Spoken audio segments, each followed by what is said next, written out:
Hi hello வணக்கம் மக்களே. நம்ம கூட இப்ப யார் இருக்கா அப்படின்னு பார்த்துட்டீங்கன்னா உங்களோட மோஸ்ட் ஃபேவரட் குட்டி சிங்கர் திவினேஷ் இருக்காங்க. ஹாய் ஃப்ரெண்ட்ஸ், உறவுகளாக பயணிச்சிட்டு இருக்க நம்ம சேனலில் புதுசாக பார்க்குற நண்பர்களும் நீங்களும் சப்ஸ்கிரைப் பண்ணி சப்போர்ட் பண்ணுங்கள். இந்த வீடியோவில் இருக்க இவங்க 2 பேருமே இன்னைக்கு வெற்றி அடைஞ்சு பல பேருக்கு மோட்டிவேஷனலாக இருக்காங்க.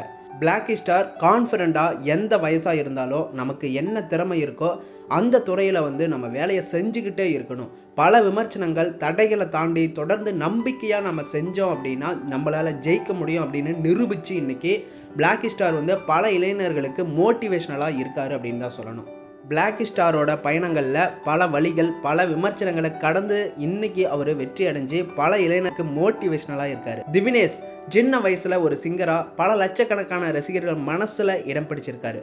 திவினேஷ் சின்ன சின்ன இளைஞர்கள் குட்டீஸ் எல்லாருக்கும் ஒரு செம்ம மோட்டிவேஷனலாக கொடுத்துருக்காரு அப்படின்னே சொல்லலாம். திவினேஷ் போல சின்ன சின்ன பசங்க எல்லாம் பல துறைகளில் அவங்களோட டேலண்ட்டை இப்போ வெளிக்காட்டிட்டு இருக்காங்க அப்படின்னே சொல்லலாம்.